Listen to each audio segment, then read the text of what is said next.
Gabriela Lima, bonjour. Bonjour. Vous êtes étudiante, vous suivez un master en sciences politiques, vous avez 24 ans. Vous êtes militante, engagée dans la solidarité internationale. Qu'est-ce qu'on entend par là finalement? Oui, et par la solidarité internationale, on entend la dénonciation des politiques impérialistes, c'est-à-dire de la destruction, du pillage que font les pays du Nord sur les pays du Sud, si on peut dire ça comme ça. Et traduit, disons, dans mon engagement en Suisse, ça veut dire aussi dénoncer la complicité de la Suisse avec des gouvernements qui exploitent des êtres humains, qui exploitent de manière indécente l'environnement. Je pense notamment au régime fiscal vaudois en particulier, qui attire des grandes multinationales comme Vale International, dont vous savez est responsable de crimes écocides, d'une grande exploitation au Brésil. Donc ça passe aussi par là, mon engagement. On peut préciser, parce que c'est en lien avec votre engagement politique, forcément, que vous êtes brésilienne. Et oui, du coup, si je compte bien, vous êtes arrivée ici à l'âge de 12 ans, vous avez passé la moitié de votre vie au Brésil, finalement. C'est quelque chose qui vous touche? Vous êtes encore très tournée vers le Brésil? Oui, tout à fait. Je suis toujours tournée vers le Brésil, mais pas seulement vers le Brésil, vers d'autres pays, finalement, latino-américains, aussi dans la solidarité avec d'autres pays latino-américains. Je pense notamment aux mobilisations en Colombie, aux mobilisations à Cuba. Donc, toujours aussi un engagement très attaché à la question de la migration, à la question de la défense des personnes sans statut de séjour, droit de vote aussi, très engagé pour ce droit de vote et d'éligibilité des personnes résidentes issues de la migration en Suisse, dont je fais moi-même partie. Il y a ce groupe, cette coalition, Ensemble à gauche, qui regroupe plusieurs partis. Le vôtre, c'est Solidarité, oui, avec un S majuscule à la fin. Pourquoi ce parti spécifique, en fait? Parce que finalement, quand on est à gauche de la gauche, on a le choix.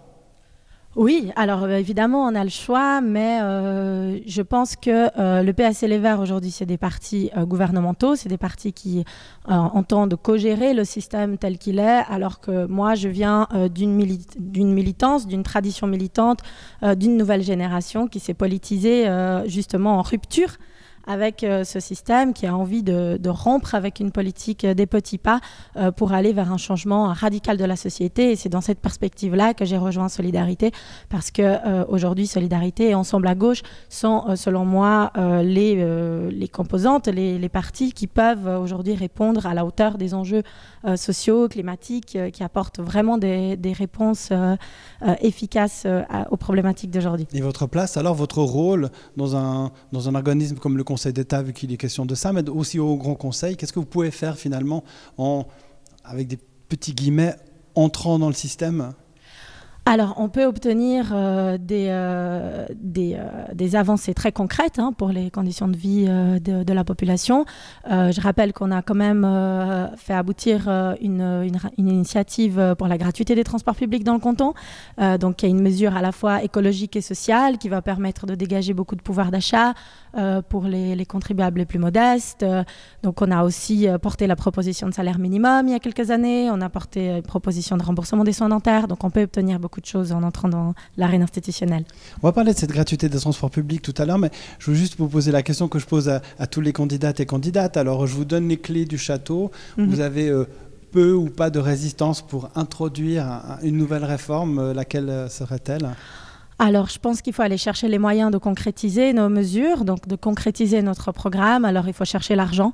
Il faut chercher l'argent là où il est. C'est-à-dire qu'aujourd'hui, je pense que la première chose à faire, c'est de taxer les riches. Là, on ne parle pas des simples riches, mais on parle des personnes très, très riches, fortunées. On parle des grandes entreprises. Et je pense qu'il faut aller chercher ces ressources à travers une fiscalité juste qui permettra ensuite de financer, comme vous l'avez dit, de la gratuité des transports publics, mais d'investir plus massivement dans les services publics pour améliorer les conditions de vie de la plus large majorité de la population. Donc ce serait ça le combat premier, avec l'introduction du salaire minimum, et évidemment pour combattre la précarité. Alors sans juger vos propos, moi je ne peux pas utiliser les mêmes termes que vous, mais par rapport à ces multinationales que vous comptez dénoncer, est-ce que le canton de Vaud est trop conciliant, d'après vous, ces avantages fiscaux qui finalement amènent des entreprises ici et créent de l'emploi? C'est quelque chose que vous avez de la peine à supporter ?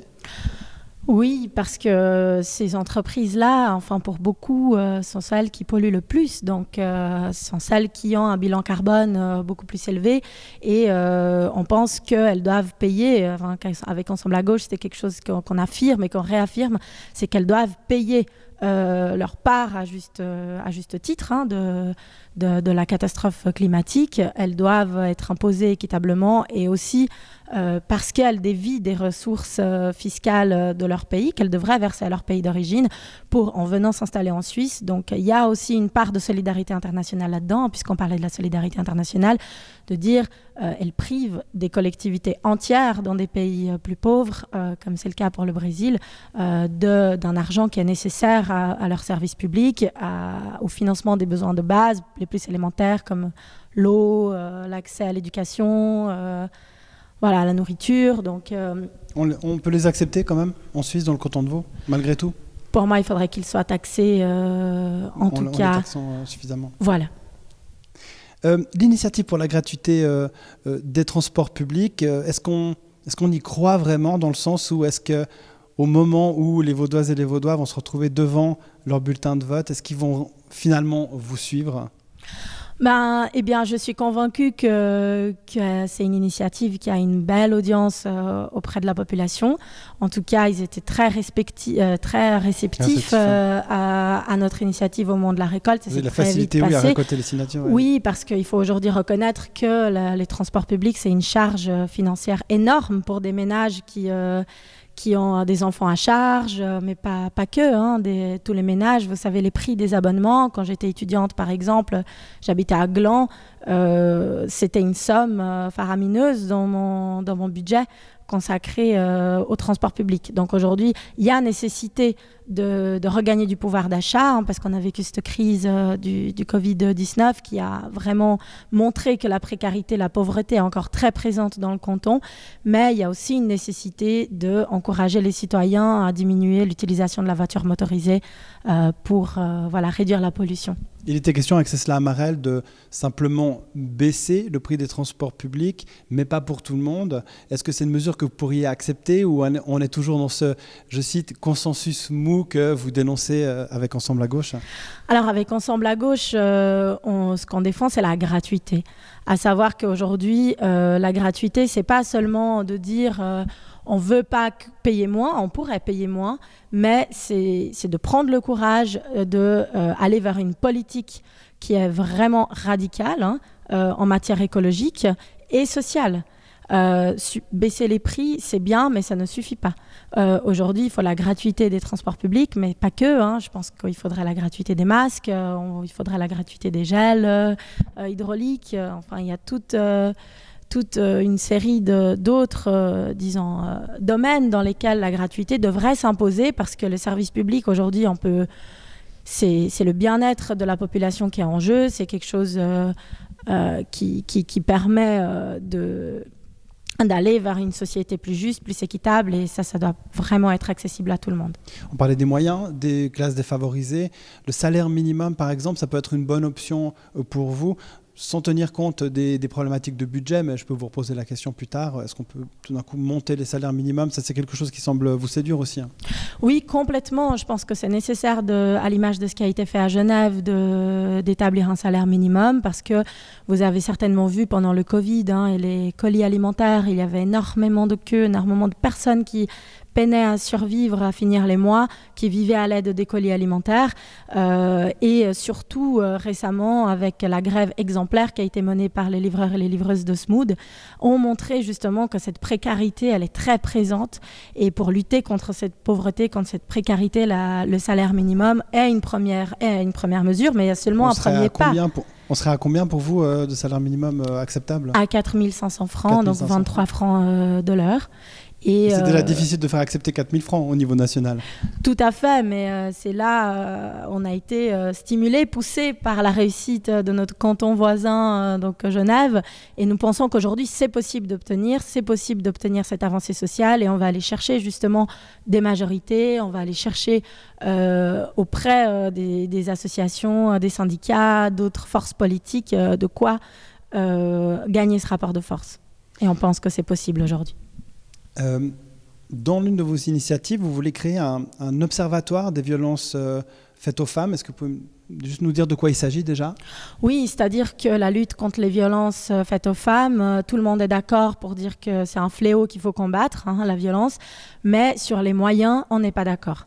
C'est-à-dire qu'aujourd'hui, je prends l'exemple du PS, des Verts, de la politique du Conseil d'État, aucun moyen dans les budgets n'a été dégagé pour mettre en place un observatoire cantonal qui est pourtant essentiel pour répertorier les féminicides, pour répertorier les violences, parce que vous savez très bien, si on ne connaît pas un phénomène, on ne peut pas le combattre. Et c'est essentiel d'avoir des données, y compris du point de vue symbolique, pour dire, voilà, c'est un phénomène qui existe, et maintenant on se donne les moyens de le combattre. Mais il ne suffit pas d'avoir un observatoire, il faudrait aussi donner des moyens aux associations de terrain qui luttent au quotidien contre la violence faite aux femmes, et il faudrait surtout aussi passer par un programme de prévention dans les écoles. Le canton de Jura l'a mis, ça s'appelle Sortir ensemble et se respecter, en obligeant justement l'école à intégrer cette problématique de la violence dans l'apprentissage des enfants. Vous ne pensez pas qu'il y a une sensibilisation qui est faite maintenant? On parle des problématiques de harcèlement notamment, les égalités salariales aussi, on a beaucoup de candidates aussi finalement, que ce soit au Conseil d'État ou au Grand Conseil. Est-ce qu'on avance finalement? Alors, les avancées qu'on a obtenues depuis la grève féministe sont moindres, sont pas suffisantes, sont loin d'être suffisantes. On remercie beaucoup le Conseil d'État pour la place du 14 juin, d'avoir renommé la place Saint-Laurent la place du 14 juin, mais ce n'est pas ça qu'on demande. Et effectivement, comme vous dites, il y a un gouvernement de gauche qui est là depuis 8 ans maintenant, enfin prétendument à gauche, à majorité rose-verte, et qui pendant 8 ans n'a pas fait ce travail. Malgré les mobilisations du 19 juin.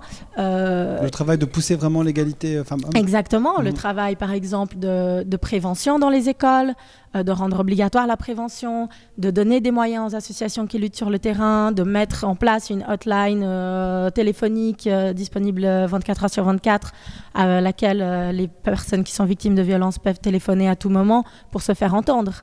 Donc il y a une question de privilège. Il y a une question de priorité qui a été donnée par le gouvernement à majorité rose-verte, et cette priorité-là, c'était pas la lutte contre les violences, c'était pas des mesures d'égalité, mais c'était distribuer des privilèges fiscaux à des grandes entreprises, à ceux qui en ont déjà trop. Il y a peut-être un exemple politique déjà aussi avec une majorité féminine au Conseil d'État. Est-ce que ça, c'est pas déjà énorme? C'est déjà bien qu'effectivement, comme vous dites, il y ait plus de femmes qui s'engagent maintenant en politique, mais à voir qui elles représentent.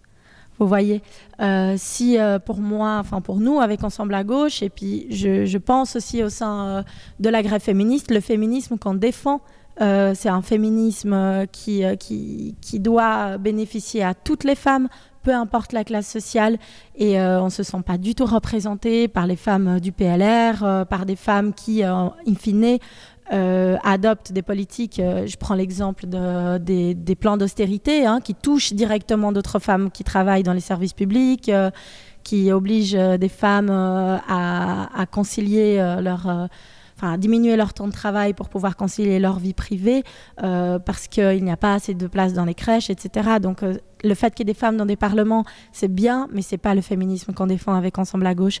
Avec Ensemble à gauche, nous, ce qu'on veut, c'est vraiment mettre la question de l'égalité au centre de la politique, et que ces beaux principes et ces belles déclarations de lutte contre les violences, d'atteindre l'égalité salariale, elles se traduisent vraiment dans des politiques concrètes. Je reviens sur mon idée de trouver des compromis. Est-ce que finalement une majorité de gauche, en tout cas institutionnelle, et une majorité de gauche au Conseil d'État et une majorité de gauche au Grand Conseil, ça vous semble une situation qui peut être tolérable pour vous, dans laquelle vous pourriez évoluer Ensemble à gauche, étant donné que aussi vous avez des députés au Grand Conseil? Oui, alors si on obtient des majorités à gauche, effectivement, on pourrait faire avancer un certain nombre de combats. Je pense notamment au remboursement des soins dentaires et oculaires. Je pense notamment à la revalorisation, vraiment une revalorisation salariale pour les employés de la fonction publique, les employés des hôpitaux. il y a toute une série de combats qu'on peut gagner au sein du Grand Conseil, même au sein du Conseil d'État s'il y a une volonté, quand on a des majorités, en effet. Merci beaucoup, Gabriela Lima. Bonne suite pour le reste de la campagne. Je vous remercie de me recevoir.